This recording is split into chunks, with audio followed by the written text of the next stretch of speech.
Hello once again, this is Kroll Sentry with my Let's Play of Champions Online. So let's go ahead and I hope I remember to turn on my power. Did I turn on my disguise? I'm about to get a fist in the face, aren't I? Okay, if I'm quick, can I get it? No, that's the wrong one. Whew, okay. Did not aggro anyone yet. There's several higher level enemies in here. Once you're stronger, you can go clear it out, which I often do just for the laughs. But at the first point, you may not want to. Boy, I love this place. Sure, the service is lousy, and the pretzels are stale, the bartender is surly, and the clientele are scum, the floors are sticky, and the bathrooms haven't been cleaned in months, the jukebox... Sorry, I don't cuss, so stinks. And the pool cues are warped, but gosh darn it, Leo's Bar is still my favorite watering hole in all of Millennium City. Yeah, great place. Hey you, I won't talk to just anyone these days, but if you help me get a drink, I might have good big gossip for you. Not anyone. Not just anyone. Someone to get some drink. Welcome to Leo's Bar. Have a frosty beverage on the house for being a new face. That's going to lose him a lot of money with all the disguises we got. A lot of new faces. Man, I love this stuff. Hey, have I got some gossip for you, my friend? Mercenary gadgeteer Waylon Talos has been hired by Kevin Poe to make weapons for all the gangs in Westside. Except for everyone not in New Purple Gang. The weapons are faulty. Ha! Wish I could see the look on the maniacs' faces when their guns blow up in their hands. Just hoping a nosy hero comes along to destroy those weapons before they get into the street and people get hurt. Yeah, no nosy superhero's gonna do that, right? Come on, it's Millennium City. If I don't, 50 other million will. Okay, now I take up that hideous image, go back to my character's normal appearance. I don't know, I guess after a while I kind of get a little bit, just kind of like my character's outfits for all my characters. The thing is, there's a lot of people who have costume contests in both this and Steve Heroes, but that's all a matter of opinion. In the end, here's what's important. Do you enjoy your costume? If you do, doesn't matter what other people think. Just have fun with it. Don't feel like you have to do a certain quality of job. Well, that's what I feel anyways. But anyways, so let's go ahead and grab these. And of course, this character's costume is just because I kind of want to... It's just an idea I had. I mean, it's not like I'm ever going to have an opportunity to do this again. Really, how many costumes you... Or not costumes, but how contests do you actually win? In real, you know... Oh, this is on an onslaught target. So this guy, he is very powerful. And so are all of these guys. He can do a lot of damage, and you cannot heal yourself as a supervillain when you're using supervillain onslaught devices. And I'm just go ahead and collecting the faulty devices, removing them, being a pesky superhero that I am. Oh, I love this. This guy looks like he's on the ground, hurt. Nah, he's faking it. I love it. It's just corny enough that it fits the guys, though. Something they might do just to try to see if they can ambush a superhero. I mean, there are so many superheroes in town that they can almost be guaranteed that someone's going to come by and try to help even the worst enemy. Yeah.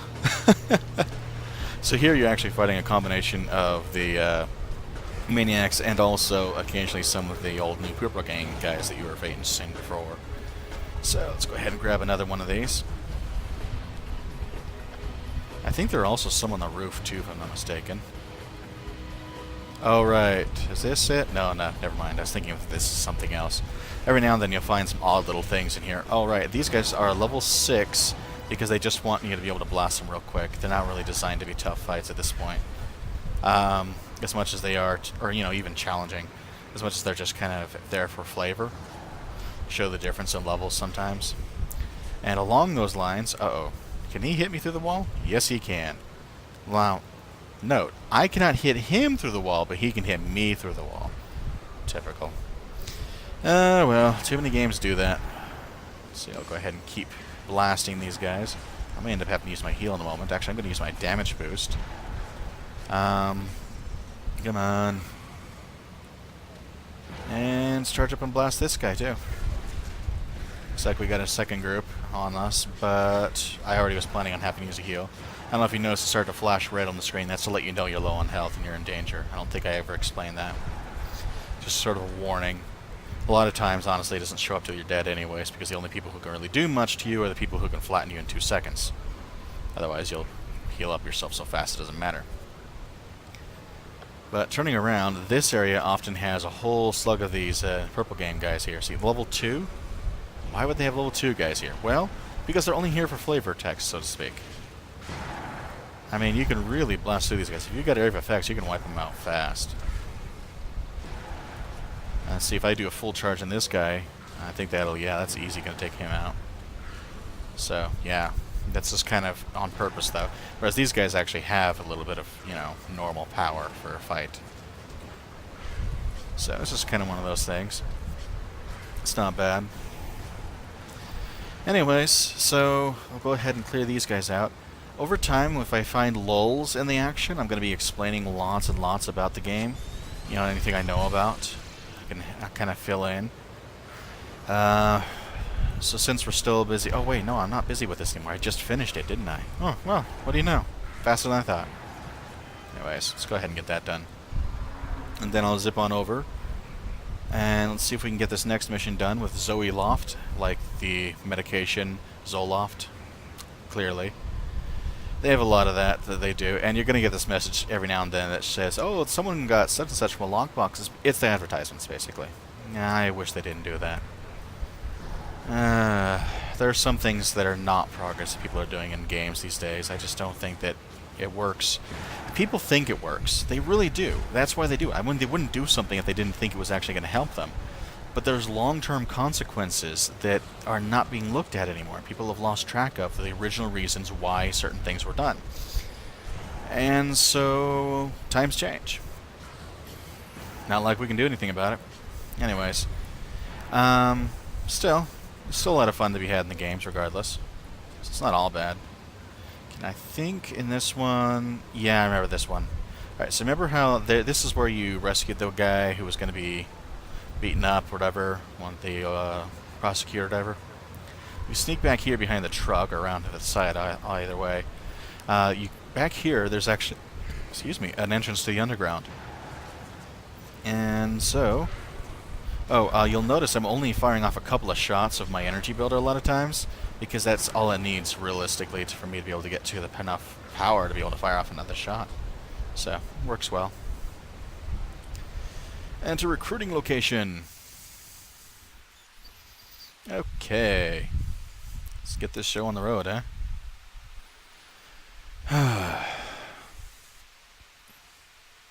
Anytime now. Here we go. Now, why supervillains and their lackeys and stuff would end up in the sewers is not something I understand. I mean, yuck.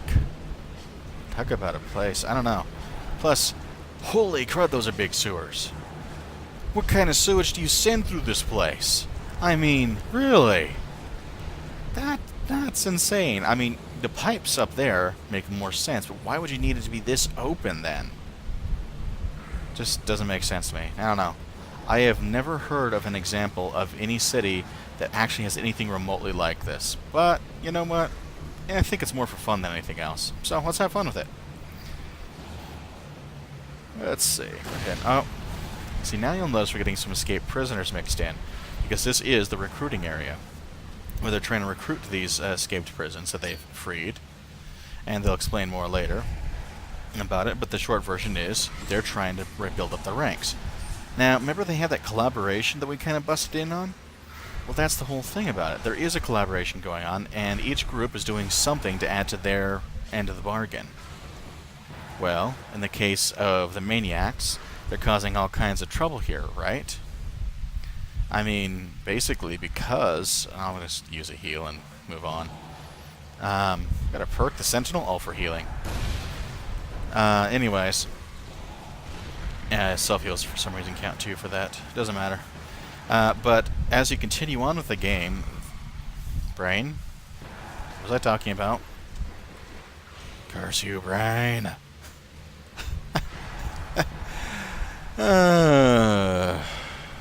something about these guys. Oh, right. They'll explain a little bit more later about why exactly they're collaborating, what's the real mission, but effectively, this is what the Maniacs are doing. So you saw that they had one guy is dropping a psi bomb. John the City gonna try to like turn people's brains to mush, pretty much, and he probably knows full well that this would affect all of his gang too, and doesn't care. It's my view of it. He may actually have equipped them with something to protect them, or maybe he honestly doesn't think it'll affect anyone who's not a superhero. But from what I've seen, it does sound like from his speech at the boss fight, he does know that it's going to, well, as he says, leave all you idiots drooling. I think he really does mean that he plans on pretty much tearing up the brains. Why? He's got a personal agenda, which you'll find out a little bit more about. Talks about trying to take down the supervillain side who betrayed his father. That's the basics of it.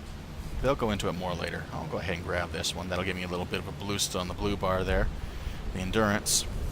There we go. Cutscene. You're probably all wondering why we freed you.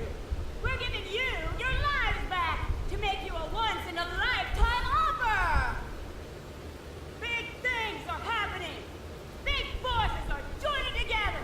And that means big heroes are going down. I know you want to be part of the mayhem. Join the Maniacs. You don't have to be crazy, but it helps. Yep. So they basically, as far as I'm concerned, are just pretending to be crazy, but still, the idea is that they're all supposed to be, you know, the standard, you know, completely nuts groups out there. Whichever. Still makes for a good supervillain group. And so I think after we finish off the Maniacs, the next one in line is the one semi-normal group. The Cobra Lords are basically a biker gang. Hey, you know, biker gangs are a little bit more reasonable for something you might see in a modern era. But we've got some interesting ones out there. This one's kind of one of the odder ones. They do have a like Chinatown group out there that you'll meet soon enough. And to be perfectly honest, they are nothing like what you might think about, you know, modern Asian mafia or anything like that. Nope, not even close. No, they look like they came about 200 years in the past or something, maybe more like 1,000 years in the past. I mean, they're using the ancient weaponry, sorcery, stuff like that. It's kind of crazy, but you know, I guess if you want to be pulling that kind of stuff in there, why not? It's a superhero type comic genre here, so why not have fun? I'm taking hits, aren't I? That's okay. I don't care. Oh, someone got cut in the wall there. Every now and then see a little bit of gun smoke. If you leave and come back in a bit, yeah, you couldn't move while I was stuck in the fire because I was charging up. Anyways, he will basically pull himself out of the wall. Something I've noticed that they'll do. See, now he's no longer on the wall. That's how to fix that. It's another one of those bugs.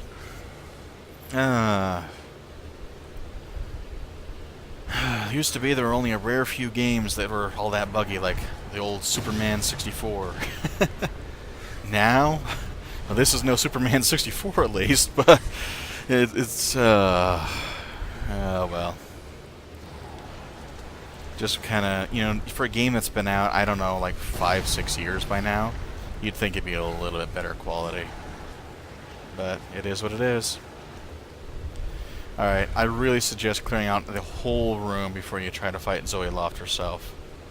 Now that that's done, I'm going to go ahead and give it a break. Also, I'm noticing that I have no compassion buff. I have the form buff, but I'm not actually getting anything. So I'm going to turn it off and back on and see if that makes any difference. So hopefully that'll work. When you have the form on, by the way, your energy costs are increased by 10%, but you get the damage and shield boost and all that, and every time you gain a stack you get 18 energy. So once it's up and running, it'll actually be a good way to get a continuous flow of energy as well, to make up for the fact that things are more costly. So it will reduce how much energy you can dump into a single power, and there are a few powers that are really costly. I don't actually think I'm going to be using any of those because of the pet focus build, but there are some out there. I know one of my personal favorites, Force Cascade, is basically a force blast that's just massive energy. If you want to play a telekinetic that goes around and knocks people around everywhere, and yeah, that was it. You may have noticed a bunch of explosions. I should just interrupt here. On the ground everywhere, one of her attacks places a ton of TNT bombs about to explode everywhere, and you just have to avoid where they're randomly placed. Anyways, Force Cascade's one of these powers that costs an arm and a leg to fire, but it's really good.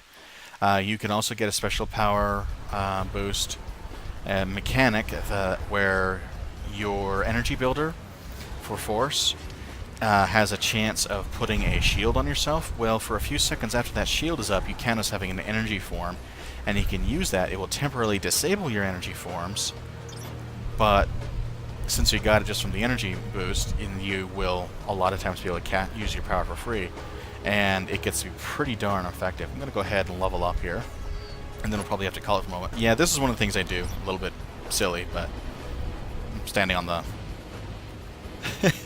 I just do this out of habit now. I'm standing on the actual wires here, the telephone wires. Don't do this. This would be bad for you if you ever did. Just saying. Alright. It's the global ones down there. So I was just changing colors of my powers. Let's go ahead and train, get back in here. So, powers. Going back to darkness, I think would be my most likely. Yeah, still don't have access to a pet. I didn't think I would. But I should be able to hit my lifesteal soon, if I don't already. No? Not ready? Ooh. That's right. Alright. This is where I was going to get the block enhancer. So can't quite get a pet. Oh, Tyrannon's familiar. Yes, I can get it. Alright, so this will be an opportunity to get my first pet power, if I want to. But here's the catch. This one, not always the best. Now, he does generate an additional threat. He can get some damage resistance and like up to 20% maximum, but he really can't tank much in the end. It's just not the greatest for that, but that's okay. You don't have to. But that being said, if I wait a little bit, I can get better pets for my build for what I want. So I'm going to skip on that and instead grab Ebon Void, because it's really good to grab a block enhancer. A block enhancer literally enhances your block ability. You can only have one active at a time, though. So this one, they always have damage reduction that's boosts on top of your normal blocking, so you can already reduce the damage a lot. Now you can block it even farther. This one has a chance to drain life from attackers, and with Voracious Darkness one basically means that it will, as you continually take attacks, it will grow stronger. Well, it says, consuming ever greater portions of the energy. So what would happen, and we can't see it here because that's an advantage, but basically it will get bigger and tougher and stronger, and it'll actually be able to help you defend more just by blocking for longer periods of time. So you have to sit and block for a bit because there's several big attacks. You'll continue to lifesteal, and the amount you're lifestealing, it looks like, is what's going to be boosted. Either way, it's nice. I've got another specialization, so I'm going to grab, I think, another one of the repurposed ones here. So that'll be nice. Just to slowly pile that up and get that sort of set aside. Now I've got enough to be able to rank something up. Now, I'm not going to rank up Compassion, I'm going to rank up RF Protection, but first, I don't have enough points for it. It says, when taking damage, applies Voracious Darkness, which gives 10% bonus resistance to all damage for 10 seconds. That's why I thought it actually did. You can stack up to 5 times, so you can get up to 50% extra bonus resistance. Don't forget from a previous video that there's a math formula to this. So the damage you take is multiplied by 1 over 1 plus your percent of total resistance, all added together. So it's not actually a percentage, but basically being 1/100th. So if you've got like 250, 1 over 1 plus 2.5 would be 1 over 3.5, and so all of your damage to incoming would be multiplied by that. That's the formula. So you can figure it out from there. But I'm going to raise Radiant Protection up to be able to get the maximum. So I'm going to have 70% resistance to all damage from that alone. And then once I flip over, it'll be 69% to all my pets. 45% still for me. I want to make sure I actually have pets, though, before I waste my time on that. So let's go ahead and call this video, and I'll see you next time.